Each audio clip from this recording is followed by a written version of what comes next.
How to upload an image to Midjourney in the easiest, most efficient way possible. Hi everyone, welcome back to another video. I hope you all are doing great and are having an amazing and incredible day. In this video, I'm going to be showing you how you can upload an image to Midjourney and then just ask it to create an AI art for you. So the easiest way is you're going to click over here, you're going to click on upload a file. So I'm just going to go ahead and upload a random photo. So I'm going to go with this, okay? And once you've done that, you're going to click on enter. And once you've done that, it's going to upload an image. Now, once the image is uploaded, what you're going to do is you're going to right click on it. There you go. You're going to right click. You're going to click on copy message link. Now, once that is done, you're going to come down here. You're going to write imagine.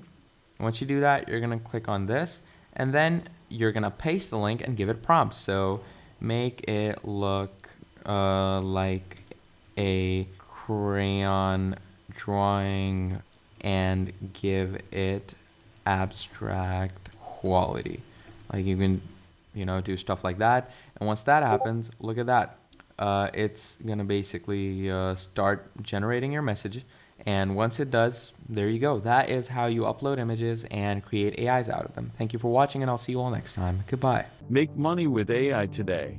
Download a free guide now at AImoneytips.com.